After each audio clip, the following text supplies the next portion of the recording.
For every ruin we uncover, for every shard of pottery we brush clean, new questions rise from the dust. History is not a finished story. It's a puzzle with missing pieces, half-truths, and mysteries so deep they defy explanation. Tonight, let's drift into the forgotten corners of time, where even the greatest minds of archaeology admit the past still keeps its secrets. The desert sun bakes the horizon, and beyond the drifting sand stand giants of stone, older than almost anything we can see in the modern world. The pyramids of Egypt rise not only as monuments of faith and power, but also as riddles set in stone, their angles sharp against the blue sky, their presence unshaken after more than 4,000 years. For as long as people have laid eyes upon them, a question has lingered in whispers. How did the ancients do it?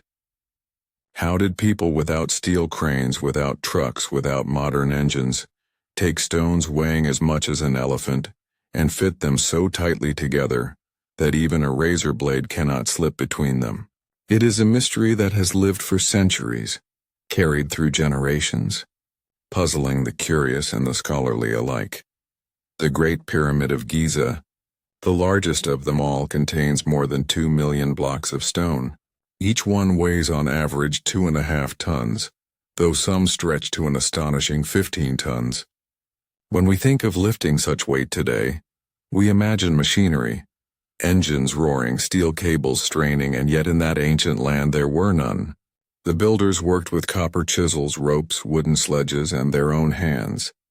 Yet with this simplicity, they constructed a structure so exact in proportion and so aligned with the stars that even modern architects marvel at its perfection. The base of the Great Pyramid is almost perfectly square, with each side aligned within a fraction of a degree to the cardinal directions. The sheer precision challenges imagination. Was it simply labor, determination, and clever techniques? Or was there something more we still do not fully understand? One idea often repeated is that the stones were dragged on sledges across sand. Experiments have shown that when sand is moistened to just the right consistency, friction is reduced enough that a small team of people can pull tremendous weight with relative ease. This discovery in modern times paints a picture of Egyptians pouring water before their sledges, wetting the ground to ease the path of stone from quarry to pyramid. Such an image feels practical and human, the kind of solution that emerges when thousands of workers must move thousands of blocks, and yet the sheer scale of the task leaves us still unsettled. To finish within the reign of a single pharaoh, tens of thousands of laborers would have had to move blocks every few minutes, day and night, for decades. Could such coordination truly have been achieved without flaw? Other theories imagine great ramps stretching toward the heavens, winding up along the sides of the growing pyramid, or extending in vast lengths across the sand. With ramps, blocks could be dragged upward inch by inch until they reached their destined place high above the desert floor. But ramps too bring questions. To reach the top of the Great Pyramid, the ramp would have needed to be nearly a mile long, requiring as much material as the pyramid itself. If it were a spiral wrapping around the pyramid, how did builders manage to keep perfect angles and lines without disturbing the geometry? No traces of such colossal ramps remain, leaving us only speculation and imagination. Some propose that smaller ramps were used, built, and dismantled in stages. Blocks may have been levered up with wooden beams, raised from one level to the next, the pyramid growing in a careful dance of lifting and placing. This method, though more modest, demands a kind of coordination that feels almost supernatural in its discipline. Imagine thousands of workers moving in rhythm, stone after stone, day after day, with little room for error.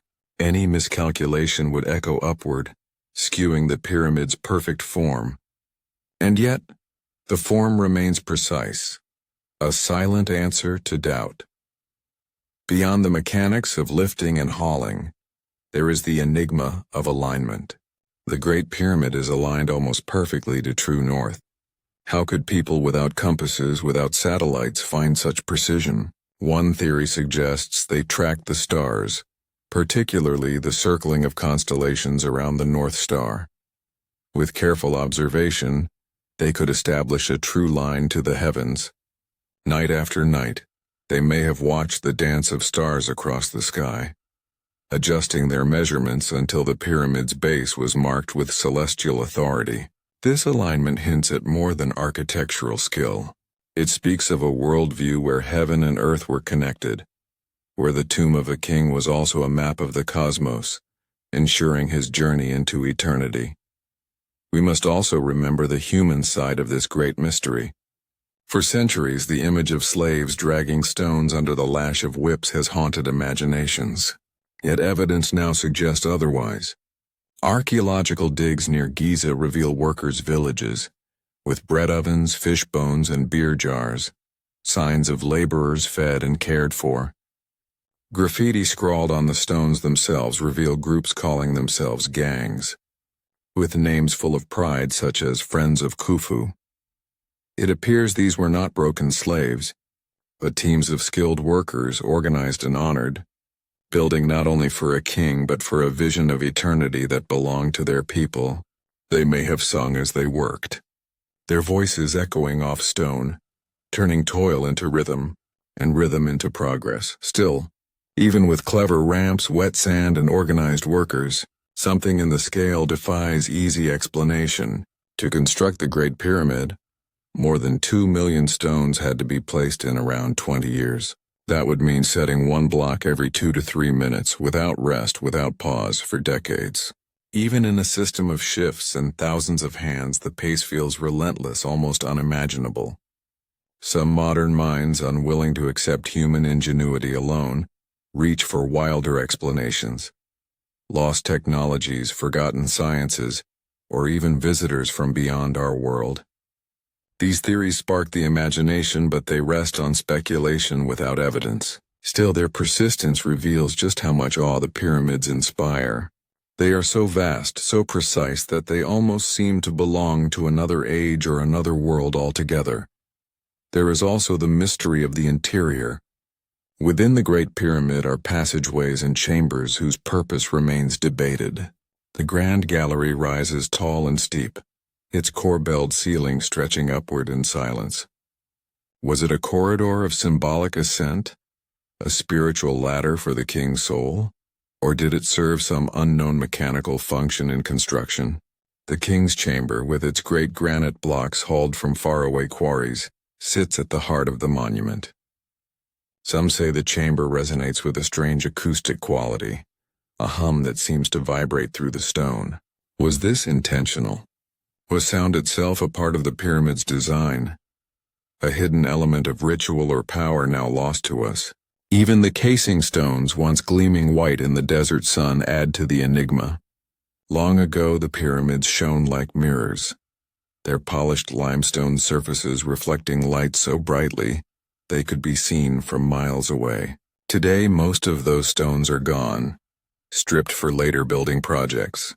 Yet in their prime, the pyramids must have appeared almost otherworldly, as if they were mountains of light shimmering in the horizon, guiding travelers by day and stars by night. How such massive stones were polished and set with such smooth perfection is another unanswered question. Over time, new discoveries bring us closer to the truth. In recent years, archaeologists uncovered ancient papyrus scrolls that describe the transport of limestone along the Nile by boat. Workers navigated canals, bringing stone closer to the site. This paints a picture of a complex system of waterways, ramps, sledges, and labor all working together in harmony. It is not magic, but ingenuity. Still, even with these clues, the full picture remains incomplete, as though the pyramids guard their secrets jealously, whispering only fragments of their story to those who seek, and perhaps that is what makes them endure. The pyramids are not only tombs but questions carved into stone. They remind us that human beings, even in ages we consider primitive, were capable of wonders beyond expectation. They remind us that with patience, unity, and vision, people can move mountains literally, Yet they also remind us that knowledge can be lost, that mysteries can persist, that some truths remain hidden in the sands of time. As you picture the pyramids now, bathed in moonlight, imagine the quiet of the desert around them. The stars hang above just as they did for the ancient Egyptians, who measured their angles and aligned their stones. The air is still, the sands cool, and the great monuments stand silent, as they have for thousands of years, holding within them both answers and questions. Whether they were raised with ramps, with sledges and water, or by methods still unknown, they continue to command awe. They invite us not only to wonder how they were built, but to recognize the depth of human creativity, the drive to reach for eternity, the courage to build something that would outlast life itself. And so the question remains, how did they do it? Perhaps one day we will know every detail. Perhaps new evidence will emerge, a missing piece of the puzzle revealing the story in full.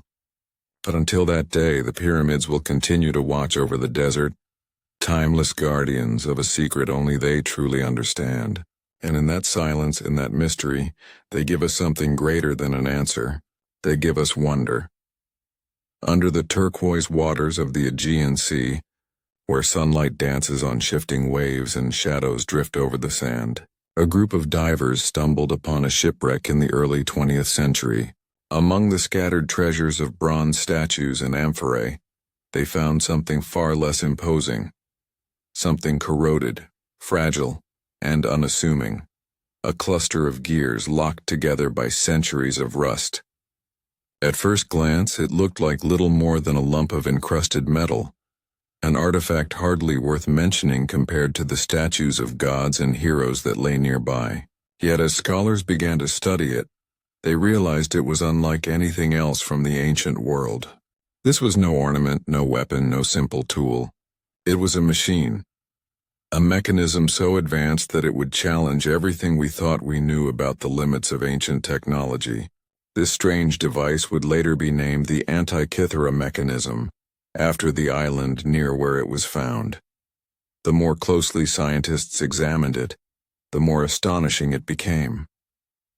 Within the corroded fragments were interlocking bronze gears, finely crafted teeth cut with precision, designed to turn with one another in harmony. They were not random.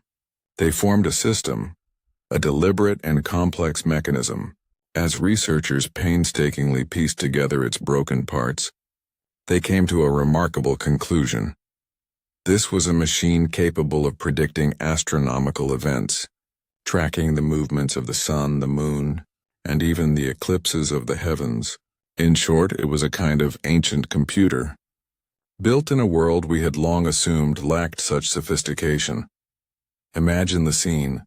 Ancient Greek craftsmen, more than 2,000 years ago, carefully filing tiny teeth into bronze wheels, assembling them not with brute force but with meticulous skill, aligning each gear to turn smoothly against the next.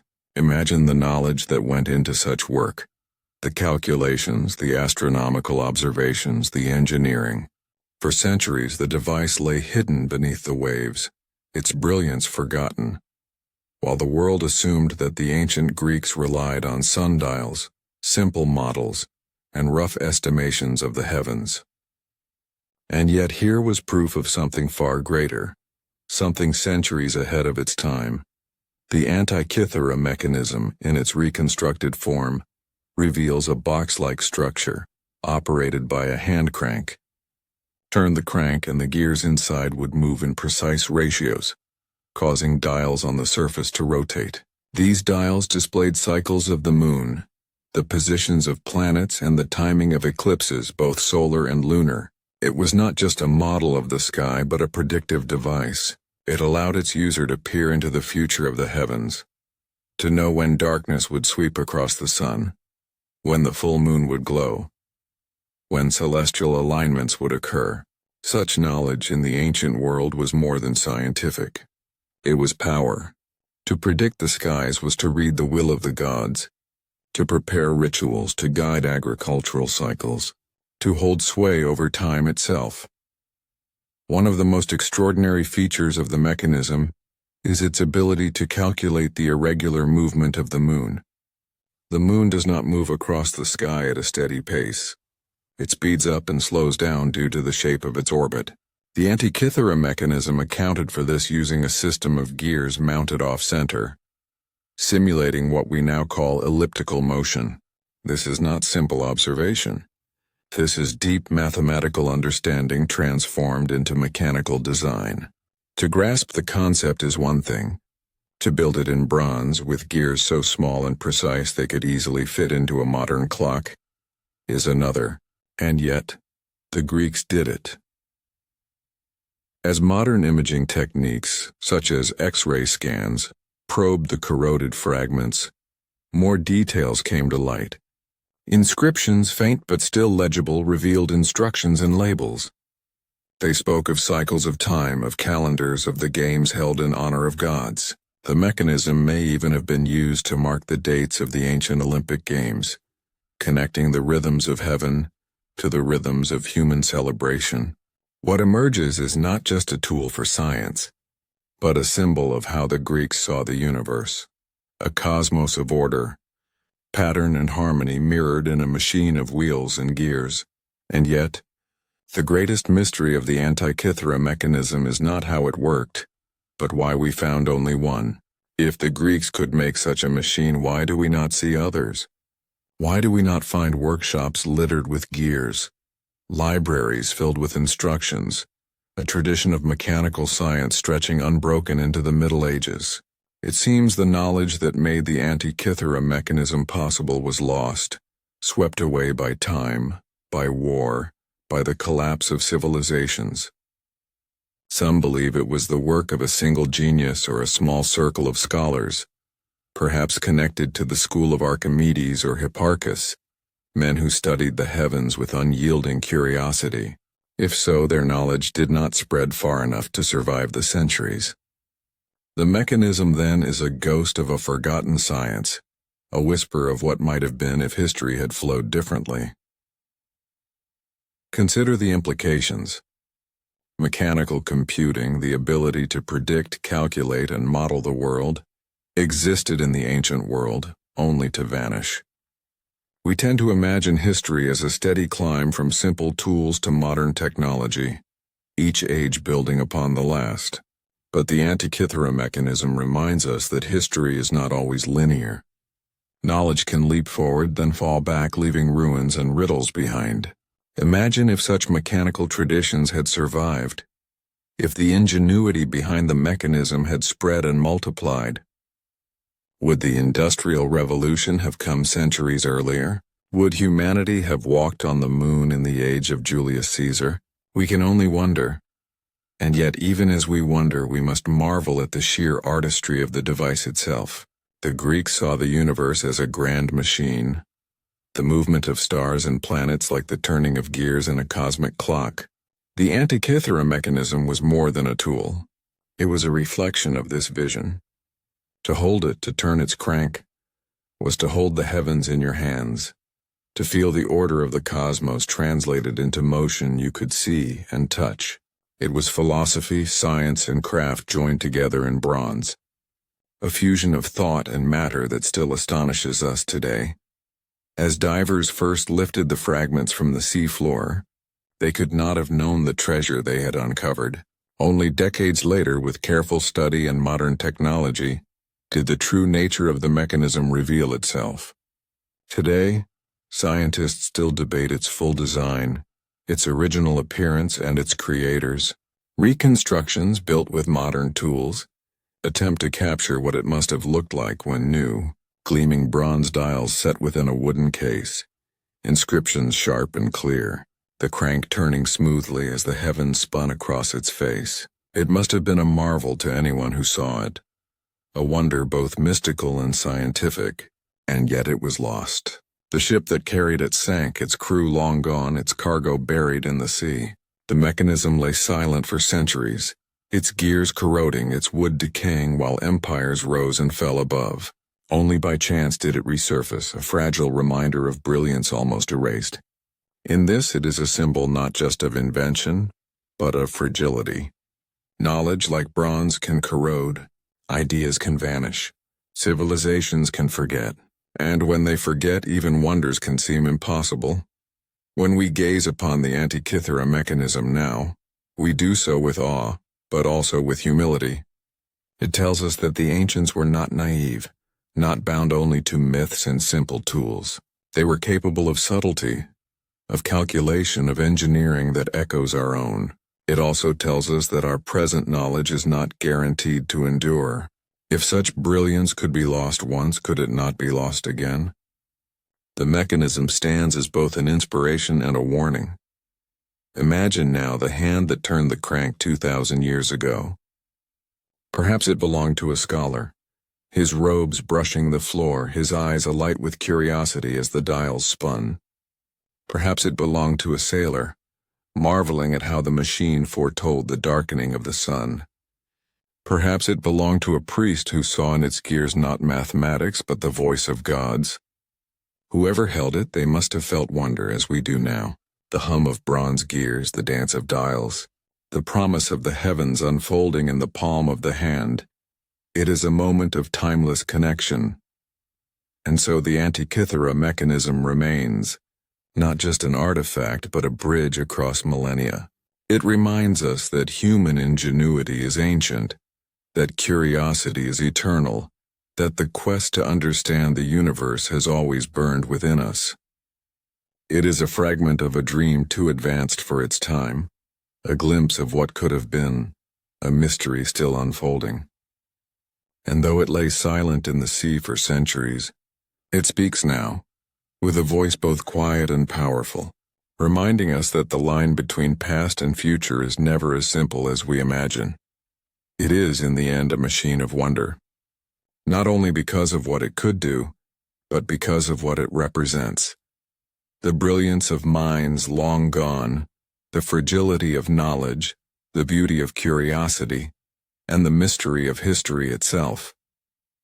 Like the pyramids in the desert, the Antikythera mechanism asks us to look closer, to ask deeper questions, and to never assume that the ancients were less capable than ourselves. For perhaps in some ways they were ahead of us still. Beneath the dust of Pakistan and northwestern India, in the plains carved by the Indus River, lie the remains of one of humanity's earliest great civilizations. Over 4,000 years ago, while the pyramids were rising in Egypt and the kings of Mesopotamia carved their names into stone, another world was thriving far to the east.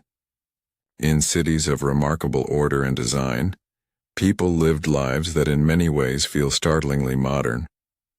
They built brick houses with drainage systems more advanced than many that would appear centuries later.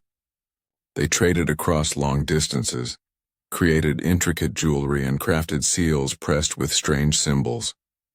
These symbols, etched carefully into stone, repeated across thousands of artifacts, may hold the voice of the Indus Valley civilization.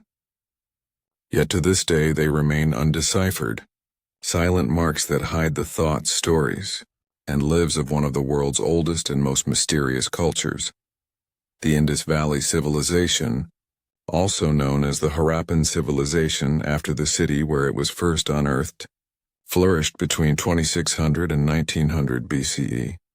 At its height, it stretched across an area larger than ancient Egypt and Mesopotamia combined.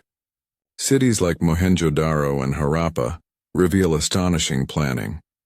Streets laid out in grids, wells in courtyards, even public baths that suggest communal rituals of cleanliness. The people who lived here were clearly organized, sophisticated, and resourceful. And yet, for all the evidence of their lives that archaeologists have uncovered, we still do not know what they thought, what they believed, or what they called themselves. The key to their inner world lies in the script found on seals, pottery, and tablets, short inscriptions made up of signs unlike any alphabet we know. These inscriptions are tiny, often just 4 or 5 characters long, carved into square seals made of steatite stone. The seals were likely pressed into clay to mark goods or perhaps serve as amulets. The images on them, Animals like bulls, elephants, unicorn-like creatures, and composite beasts add layers of mystery. Above or beside these animals sit the symbols. Lines, curves, shapes that suggest a system of writing, but one that no one alive today can read. Unlike Egyptian hieroglyphs, which were unlocked by the Rosetta Stone, or Mesopotamian cuneiform, which yielded under the work of scholars comparing languages, the Indus script has no bilingual text, no long narrative, nothing to offer a clear foothold. This absence is what makes the script such a haunting mystery. It is as if the people of the Indus Valley whispered across millennia, but the wind carried away their words, leaving only the outlines. Scholars have debated for decades whether the symbols truly represent a language, or whether they are something else entirely. Perhaps religious symbols, trademarks, or mnemonic signs. Some argue that the brevity of the inscriptions means it cannot be a full writing system. Others counter that brevity is no proof, and that the script may have been used in contexts where long texts simply were not necessary. Imagine if future archaeologists found only our coins with their short inscriptions and symbols. Would they think we had no literature, no written language? The seals of the Indus Valley may be just the tip of a far larger tradition now lost to time. There is also the question of language itself. If the script does represent words, what tongue was it encoding? Some suggest it may have been an early form of Dravidian, the family of languages still spoken in southern India today, such as Tamil. Others propose it was related to languages of the Indo-Aryan group, or perhaps a family now extinct. Without a key, without longer text, the debate continues endlessly, each theory compelling but incomplete. Modern computer analysis has tried to shed light by examining the statistical patterns of the symbols, comparing them to known writing systems. Results suggest that the script does behave like a language with rules of order and repetition that echo human speech. Yet these analyses cannot tell us what the symbols mean. They can only whisper, "This is writing, but the story is gone." The silence of the Indus script is particularly painful because of the richness of the civilization around it. In the remains of Mohenjo-daro, archaeologists uncovered a city with multi-story houses, wide streets, and drainage channels that ran beneath the ground. People here lived in comfort and order. They crafted ornaments of carnelian, traded with Mesopotamia, and built granaries to store food. They had weights and measures standardized across great distances, proof of a system that bound the civilization together in unity. And yet, without deciphering the script, we cannot know their myths, their laws, their poems, or even the names of their rulers. The voices of the builders are gone, replaced by mute stones. There is a sense of loss in this, but also a deep wonder. The seals themselves are works of art, each small carving a window into the imagination of the Harappans. The unicorn-like figure, repeated again and again, suggests a symbol of great significance. Was it a deity, a clan emblem, a sacred creature? The inscriptions that accompany it surely hold meaning, but for us they are only enigmatic marks. Some seals show processions of animals, others show what looks like ritual scenes. Without the words to accompany them, we are left only with speculation, glimpses of a story we cannot read. Over time, the Indus Valley civilization declined. Around 1900 BCE, cities were gradually abandoned. Some blamed changing rivers, others shifting climate, floods, or drought. The civilization did not vanish suddenly, but slowly, its urban centers fading as populations moved or dispersed. With this decline, the script too disappeared, leaving no descendants, no evolution into later writing systems. By the time Indo-Aryan languages spread across northern India, the seals of the Harappans were already relics, their symbols unreadable even to their neighbors. What was once a living system of communication became frozen in silence, a language without listeners. And yet, the script continues to haunt us. Each discovery of a new seal, each fragment of pottery with its careful inscription, feels like a message waiting to be unlocked. Perhaps one day a breakthrough will come, some artifact hidden beneath the soil, a bilingual inscription like the Rosetta Stone, a longer text that offers context. Until then, we can only dream. What myths did the Harappans tell? Did they have epic poems like the Sumerians, stories of gods and heroes like the Greeks, hymns like the Egyptians? Did they record laws, contracts, stories of kings? Or were their symbols more practical, a language of trade and ritual, short and precise, meaningful only to those who lived among them? The mystery of the Indus script reminds us of how fragile human memory is. A civilization that lasted for centuries, that built cities of order and beauty, could vanish so completely that its very words are forgotten. In the silence of those seals lies a lesson. Knowledge can be lost, voices can be erased, and even great cultures can fade into whispers no one understands. Yet at the same time, the survival of the seals, their delicate carvings preserved through millennia, speaks to endurance. Though we do not yet understand them, they still speak across time, still invite us to listen, still challenge us to see. As night falls in the ruins of Mohenjo-Daro, the bricks still hold the heat of the sun. The streets are empty, the wells dry, but the sense of order and life remains. In your mind's eye, imagine the people who once walked here, children chasing each other down streets, merchants stamping their seals into clay, priests or elders performing rituals in the Great Bath. Somewhere, a craftsman leans over a small square of stone, carefully etching a symbol that he knows will mean something to his people.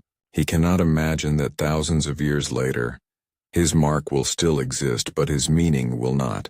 He cannot imagine that we will see it and wonder, struggling to bridge the gulf between his world and ours. The Indus Valley script is more than an archaeological puzzle. It is a reminder of how much of human history lies beyond our grasp, how many stories have been silenced by time. But it is also a reminder of resilience, of the creativity of people who lived thousands of years ago, who built, who dreamed, who carved their thoughts into stone in the hope they would last. They did last. We see the marks today, mysterious and silent, but still here. The voices of the Harappans are not gone entirely. They are simply waiting, locked in a code we have not yet cracked. And perhaps that is part of their gift. In their silence, they invite us to imagine, to wonder, to question. They ask us not to take for granted the knowledge we hold today, for it too could one day be lost. They remind us that every inscription, every fragment, every carved symbol is precious, a fragile thread in the vast tapestry of human history. And as we look upon the undeciphered seals with their tiny marks and their animals frozen in time, we feel both the weight of loss and the spark of possibility. Someday, perhaps, the voice of the Indus Valley will speak again. Until then, it whispers in mystery, a song we can see but not yet hear. On the wide plains of Salisbury in southern England, a circle of ancient stones rises from the grass. Their gray surfaces are scarred by time, their massive forms weathered by thousands of years of wind and rain. Yet they remain standing, silent witnesses to ages long gone. This is Stonehenge, one of the most iconic monuments on Earth, a place that continues to puzzle and fascinate all who behold it. The stones themselves seem timeless, but the questions they pose are eternal. Who built them?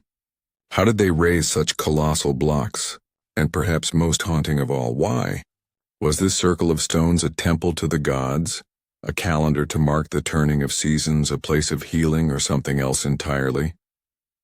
The mystery of Stonehenge begins with its sheer presence.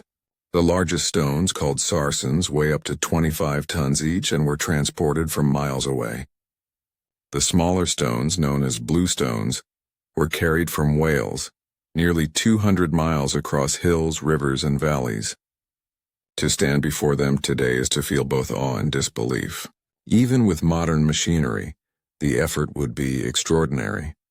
For people living 4,000 to 5,000 years ago, without wheels or iron tools, it seems almost impossible. Yet they did it. They not only moved the stones but raised them upright, balanced massive lintels on top and arranged them in a pattern of precision and purpose. Nothing about Stonehenge is random. Every placement seems deliberate, as though guided by knowledge we no longer fully understand. Archaeologists believe that Stonehenge was built in stages over many centuries, beginning as early as 3000 BCE. At first, it was little more than a circular ditch with wooden posts or simple markers. Over time, the site grew in complexity, as generations added new stones, rearranged old ones, and reshaped the circle into the form we see today. This long process hints that Stonehenge was more than a single project. It was a tradition, a monument passed down through ages, its meaning evolving, perhaps shifting, but never forgotten. Each generation must have seen it as a place worth preserving, rebuilding, and expanding. That devotion itself speaks volumes, even if the language of its purpose is lost to us. One of the most enduring theories is that Stonehenge functioned as a temple, a sacred space where rituals were performed to honor gods or ancestors. The sheer effort required to build it suggests a place of great significance, not a casual gathering spot but a center of spiritual life. The alignment of the stones supports this view. On the summer solstice, the longest day of the year, the sun rises precisely over the heel stone, an outlying marker just beyond the main circle. As the first rays of dawn stretch across the horizon, they pass straight into the heart of the monument. Such alignment cannot be coincidence.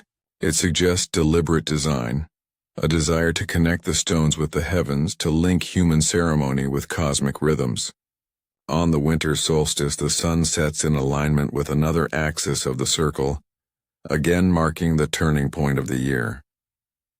To stand within the stones on those days is to feel the union of earth and sky, the cycles of nature reflected in stone. This alignment has led many to see Stonehenge as a kind of calendar, a monument built to track the passage of time. For an agricultural society, knowing when to sow and when to harvest was vital. By marking the solstices, Stonehenge may have provided a guide to the changing seasons, a way to ensure survival in a world bound to the rhythms of nature. Yet Stonehenge seems more than practical. Its grandeur, its mystery, its endurance across centuries all suggest that it was not only about farming or timekeeping. It was about meaning, belief, and connection to something greater. Another theory points to Stonehenge as a place of healing. The bluestones brought from Wales were believed in folklore to hold magical or healing properties. Some of the human remains found near the site show signs of illness or injury, suggesting that people may have traveled great distances to seek cures or blessings from the stones. Perhaps Stonehenge was a prehistoric pilgrimage site, a place where the sick came with hope, where rituals were performed to restore health, where the stones themselves were seen as vessels of sacred energy. In this sense, the monument would have been both a temple and a sanctuary, a place where the boundary between body and spirit was blurred. Still others see Stonehenge as a monument to the dead. Excavations reveal cremated remains buried within the circle, some of the earliest evidence of such practices in Britain. The careful placement of these burials, combined with the alignment to the sun, suggests a connection between life, death, and the cosmos. Stonehenge may have been a bridge between worlds, a place where the living gathered to honor the dead, to ensure their passage into the afterlife, to connect their ancestors with the eternal cycles of sun and sky. The circle of stones becomes, in this view, a circle of life and death, a cosmic doorway carved into the earth. And yet, despite centuries of study, no single theory satisfies. Perhaps that is because Stonehenge was not one thing but many. For the people who built it, it may have been at once a temple, a calendar, a healing sanctuary, and a burial ground. Its meaning may have shifted over generations, expanding and deepening with time. What began as a simple circle of earth may have become, over centuries, a place where the community gathered to mark the seasons, to honor their ancestors, to seek healing, and to connect with the cosmos. In this way, Stonehenge is not a riddle with one answer, but a tapestry of meanings, each thread contributing to its mystery. When we look at Stonehenge today, standing lonely against the horizon, we often forget the life that must have once surrounded it. Imagine the plains filled with people, fires burning at dawn, chants rising as the sun appeared over the heelstone. Imagine families bringing offerings, priests marking the sky, healers placing hands upon the blue stones, travelers arriving from distant lands with hopes and questions.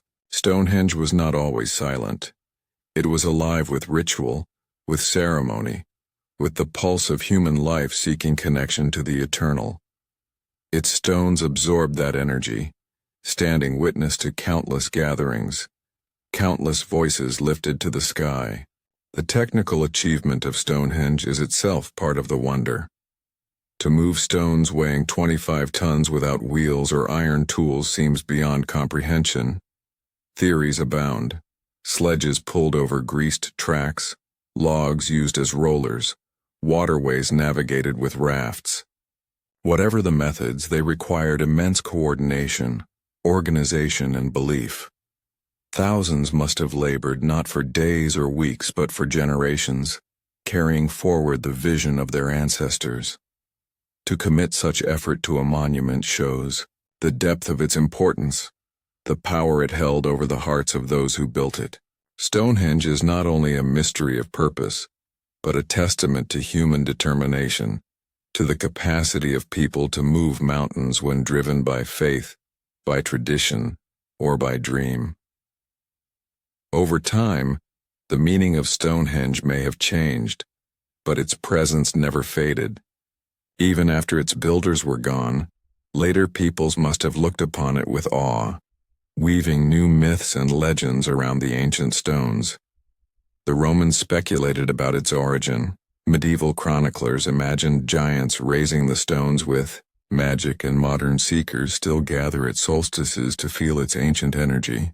Each age has projected its own beliefs onto Stonehenge, as though the monument itself invites interpretation, as though its silence is a mirror for our own wonder. Today, archaeologists continue to study the site, uncovering new clues with every excavation. Surrounding Stonehenge are other monuments, circles of wood, burial mounds, processional avenues, all suggesting that Stonehenge was part of a vast ceremonial landscape, a place where earth, sky, life, and death were woven together in ritual. The more we learn, the more complex the picture becomes. Yet even with these discoveries, the central mystery remains.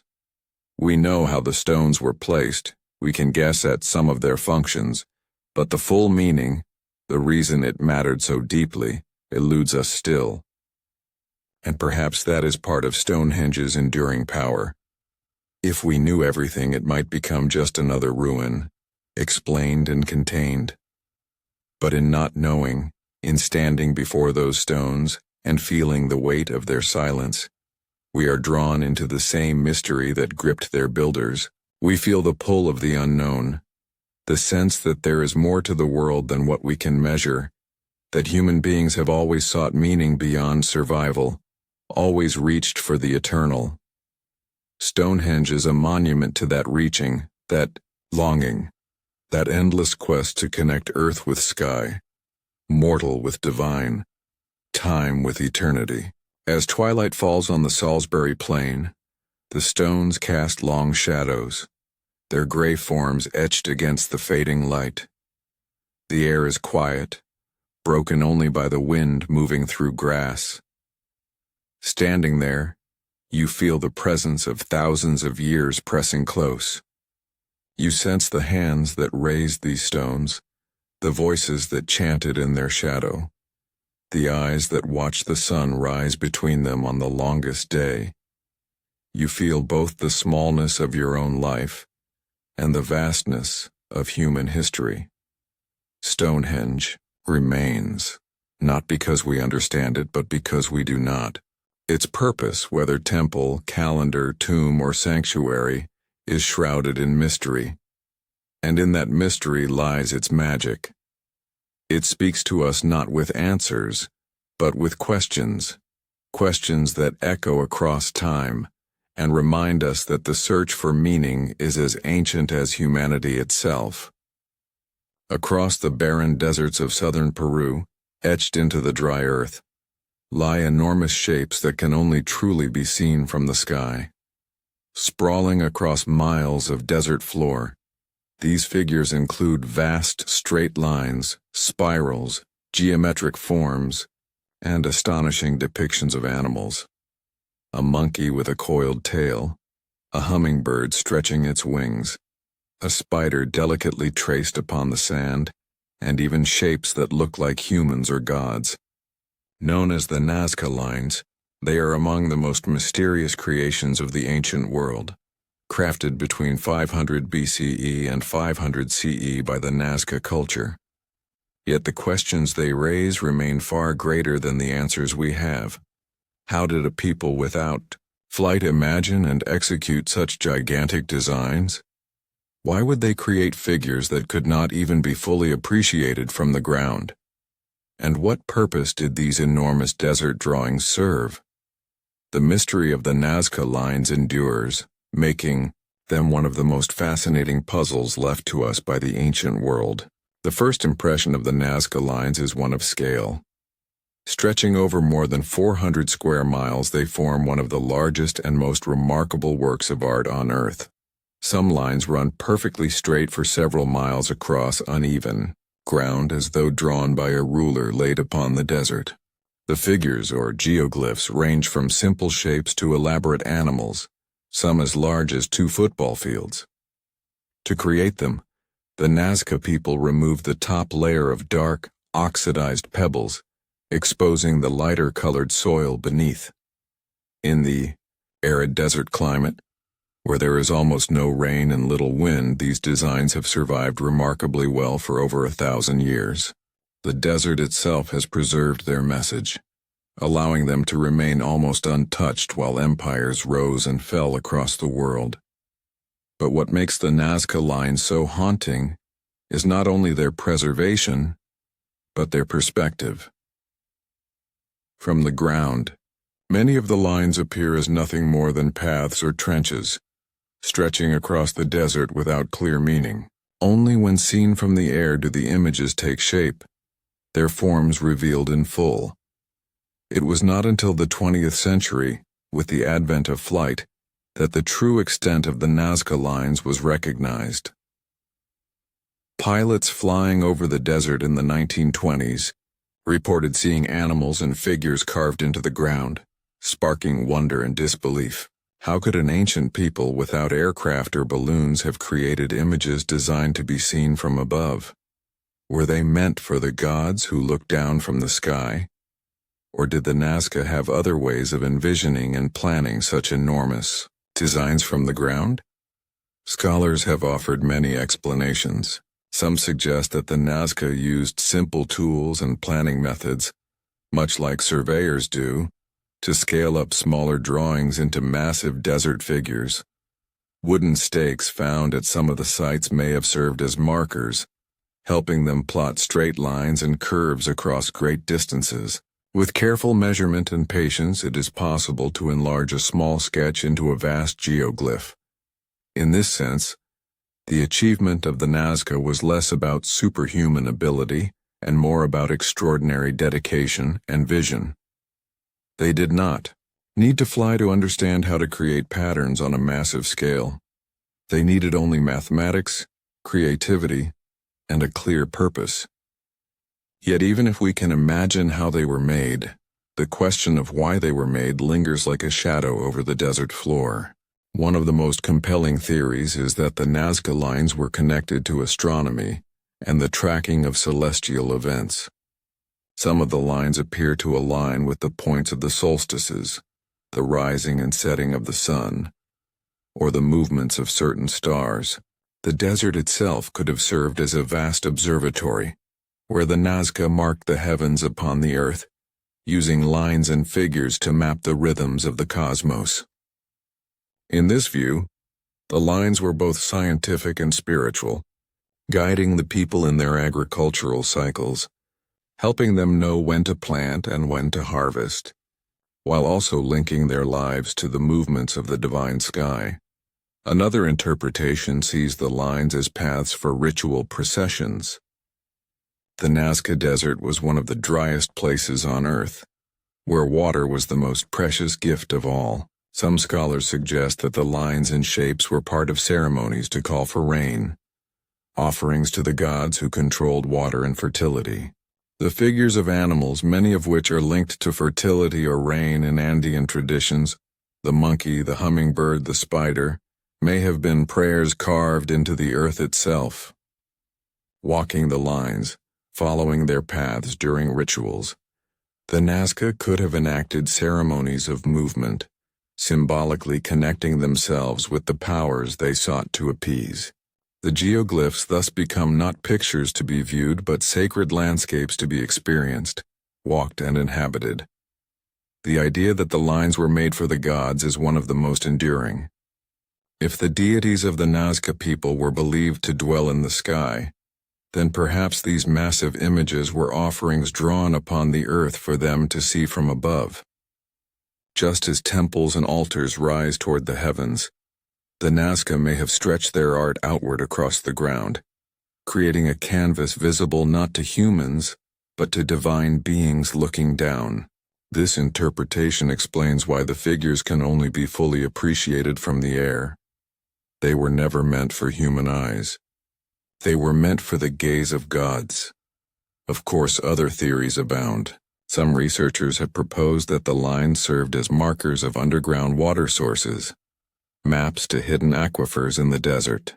Others argue that they may have been related to social gatherings or tribal boundaries, a way of uniting different groups through shared monumental work.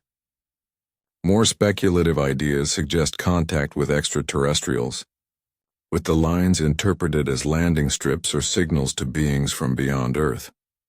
While such theories capture the imagination, they lack evidence, yet they show how powerfully the Nazca lines invite wonder and speculation. Their scale and mystery leave room for endless interpretation, each theory a reflection of our own longing to explain what seems inexplicable. When you imagine the Nazca Desert in ancient times, the lines take on even deeper meaning. Picture communities gathering under the blazing sun, carefully scraping away the dark stones to reveal the lighter soil beneath. They worked without machines, guided only by stakes, cords, and vision. Yet they persisted over centuries, creating not just a few lines but hundreds of them, across generations. The desert must have been alive with ritual and ceremony, as groups walked the lines, traced the figures, and watched the sky for signs of rain. For them, the lines were not silent mysteries but living parts of their world, woven into the fabric of belief and survival. Archaeological evidence suggests that offerings were made at some of the geoglyphs, pottery shards, small figures, and signs of ritual activity. This supports the idea that the lines were sacred spaces, not mere drawings. They were landscapes of devotion, places where the earth itself was transformed into a canvas of prayer. The scale of the work reflects not only the Nazca's skill but their faith, their willingness to invest immense labor into creations that served no practical purpose other than to connect them with forces greater than themselves. Over the centuries, as the Nazca culture declined, the purpose of the lines may have shifted or been forgotten, but the figures remained, preserved by the desert's dryness. Later peoples must have seen them, perhaps puzzled over them as we do now, perhaps weaving new myths around their presence. When the modern world finally rediscovered them, it was with the same sense of awe and confusion that must have filled every generation that looked upon them without knowing their full story. Today, the Nazca lines are a UNESCO World Heritage Site, protected as one of humanity's treasures. Tourists fly over them in small planes, gazing down upon the monkey, the hummingbird, the spider, marveling at the skill and vision of their creators. Scientists continue to study them, uncovering new lines with modern technology, mapping their alignments, analyzing their placement. Yet even with all our tools and knowledge, the ultimate purpose of the lines remains elusive. We can measure them, preserve them, and study them, but we cannot stand inside the minds of their creators. We cannot feel exactly what they felt as they carved those vast figures into the earth. Perhaps that is why the Nazca lines hold such power. They are more than ancient art, more than archaeology. They are a message written across the land in a language we do not fully understand. A reminder that the human impulse to reach beyond ourselves is ancient and universal. The Nazca people lived in a harsh desert, but they did not simply survive. They dreamed, they created, they sought connection with the cosmos, the earth, and the gods. Their lines still stretch across the desert, silent yet speaking, reminding us that mystery is part of our heritage, that not all questions need answers to be meaningful. As the sun sets over the Nazca Desert, the light softens and the lines fade into the shadows, barely visible from the ground. Yet they are still there, vast and enduring, etched into the earth with patience and faith. From above they come alive, forming the shapes that have puzzled and inspired us for generations. They remind us that the past is not always clear, that ancient peoples were capable of wonders beyond our expectations, and that some mysteries are meant to endure. The Nazca lines remain one of the greatest enigmas of history, a silent dialogue between earth and sky, humans and gods, the present and the eternal.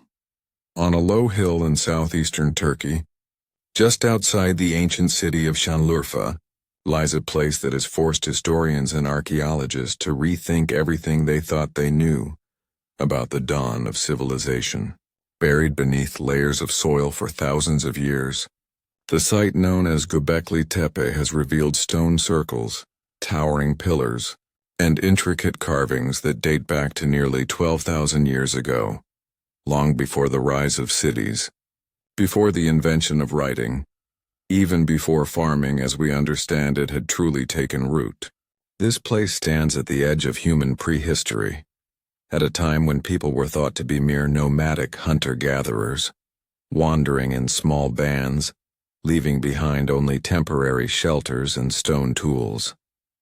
And yet here, on this hill, they raised massive monuments, carved animals and symbols into stone, and created what many believe to be the world's first temple. The very existence of Göbekli Tepe is a paradox. For decades, the accepted story of human development was that people first discovered farming, then settled in villages, which over time grew into towns and cities. Religion, monumental architecture, and organized society were believed to come later, once survival needs were met and stability allowed for more abstract pursuits. But Göbekli Tepe turns that story upside down. Here is a site built not by farmers but by hunter-gatherers. Here are massive stone structures constructed 6,000 years before Stonehenge, 7,000 years before the pyramids of Egypt. The people who built Göbekli Tepe did not yet have pottery, metal, or domesticated animals. Yet they carved limestone pillars weighing up to 20 tons and arranged them with careful precision in circles that still inspire awe today. The discovery of the site in the 1990s by archaeologist Klaus Schmidt changed the way we think about early human history. At first glance, Göbekli Tepe looked like just another pile of rocks, common across the hills of Anatolia. Locals had long known the site but assumed it was an old cemetery. It wasn't until excavations began that the true significance emerged. Beneath the surface were massive T-shaped pillars, some standing more than 16 feet tall, arranged in circular enclosures. Many of these pillars were carved with reliefs of animals: foxes, snakes, wild boars, birds, scorpions, images that seemed to leap from the stone, alive with power and meaning. These were not crude figures scratched by accident. They were deliberate, sophisticated, symbolic. The people who made them had vision, skill, and a purpose that we still struggle to understand. What makes Göbekli Tepe even more astonishing is its age. Carbon dating places its earliest layers at around 9600 BCE, deep in the Neolithic era, at a time when most of humanity still survived by hunting and gathering. The builders had no metal tools, no wheels, no beasts of burden. Yet they managed to quarry, transport, and raise pillars weighing as much as a bus. How they accomplished this is still a matter of speculation. Perhaps they used ropes, wooden sledges, and sheer human strength, coordinated by a society that was far more organized than we once imagined for that period. The construction itself suggests hierarchy, leadership, and cooperation on a massive scale. Qualities we once believed only emerged much later. The purpose of Göbekli Tepe is even more mysterious. Many scholars believe it was a temple, a place of ritual and gathering. The carvings of animals may represent totems, spirits, or mythic beings, woven into the cosmology of its builders. The pillars themselves, with their T-shapes, may represent stylized human figures, guardians or deities holding up the sky. Some pillars even have carved hands and belts, reinforcing the idea that they were more than mere stones. They were representations of something greater, perhaps ancestral figures or divine beings. One striking feature of Göbekli Tepe is the absence of everyday domestic life. Unlike later settlements, there is little evidence of houses, cooking areas, or trash heaps. This suggests that people did not live permanently at the site but gathered there seasonally, perhaps for rituals, feasts, or ceremonies that bound their communities together. Imagine groups of hunter-gatherers from across the region converging on the hill, bringing offerings, sharing in rituals, dancing under the stars, and reaffirming their shared beliefs.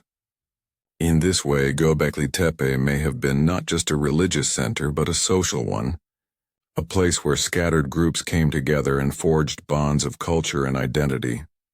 If this interpretation is true, then religion, or at least shared ritual, may have come before farming, not after. The need to gather and build monumental structures may have encouraged people to settle, to cooperate, to produce more food to sustain larger groups. In this way, Göbekli Tepe could represent the spark that ignited civilization itself. Rather than agriculture leading to religion, it may have been religion that led to agriculture. This reversal of cause and effect is one of the most profound implications of the site. It suggests that belief, imagination, and spirituality were not luxuries of civilization, but forces that helped create civilization in the first place. The carvings at Göbekli Tepe add further layers of mystery. They include not only animals but also abstract symbols, circles, H-shapes, and patterns whose meanings elude us. Some have speculated that they represent constellations or astronomical events, turning the site into an ancient observatory that linked earth and sky. Others suggest they are mythic narratives, stories of creation and death carved into stone. Among the most haunting images is the so-called vulture stone, which shows a vulture with outstretched wings, a headless human figure, and other enigmatic symbols.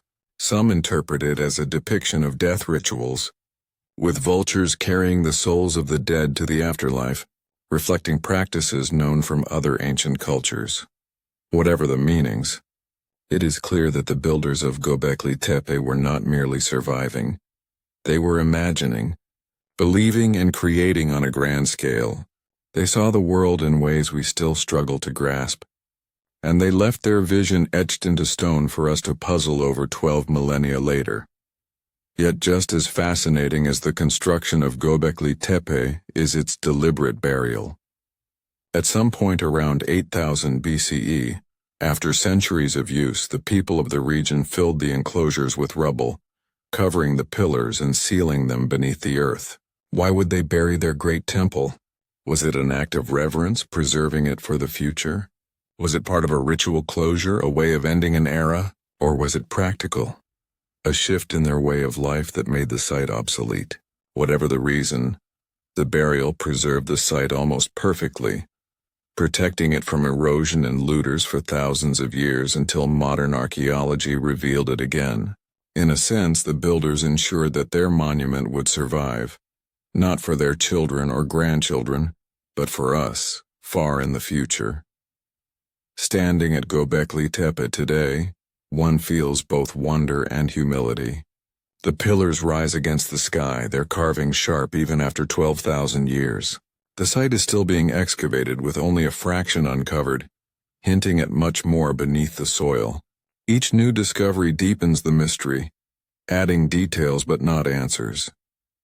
Archaeologists have found that the hill is not natural but man-made. Layer upon layer of enclosures built, used, buried, and built again.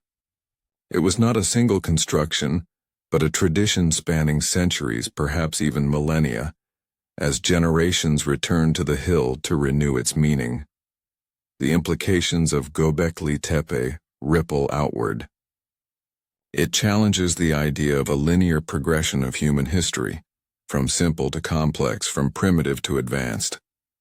It shows that even at the dawn of agriculture, people were capable of astonishing feats of organization, creativity, and belief.